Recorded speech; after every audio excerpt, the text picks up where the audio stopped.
15 October 2025 ബുധനാഴ്ച Indian ഓഹരി വിപണികൾ 2 ദിവസത്തെ ഇടിവ് പരമ്പരയ്ക്ക് വിരാമമിട്ടു.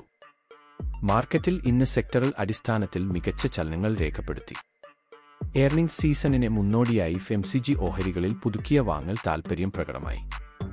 നെസ്ലെ 4% വരെ ഉയർന്നത് ശ്രദ്ധേയമായി. ഇൻഷുറൻസ് സെക്ടറിൽ മിശ്ര പ്രകടനം കാണപ്പെട്ടു. ഐസിഐസിഐ പ്രുഡൻഷ്യൽ ഫലങ്ങൾ പ്രഖ്യാപിച്ചതിന് പിന്നാലെ ഇടിഞ്ഞപ്പോൾ എച്ച്ഡിഎഫ്സി ലൈഫ് ഫലപ്രഖ്യാപനത്തിന് മുമ്പായി ചെറിയ ഉയർച്ച പ്രകടിപ്പിച്ചു.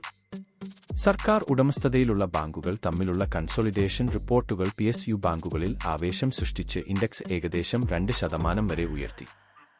ഓട്ടോ സെക്ടറിൽ ആരംഭത്തിലെ ഗെയിൻസ് നിലനിർത്താൻ സാധിച്ചില്ല. ബജാജ് ഓട്ടോയും മാരുതിയും അവരുടെ ദിനത്തിലെ ഉയർന്ന നിലയിൽ നിന്ന് ഏകദേശം 2% താഴ്ന്നു. ഐടി സെക്ടറിൽ ഇൻഫോസിസ് ഫലങ്ങൾ മുന്നോട്ട് കണ്ട് ഇടിഞ്ഞപ്പോൾ ടെക് മഹീന്ദ്ര ഭാഗികമായി വീണ്ടെടുപ്പ് നടത്തി.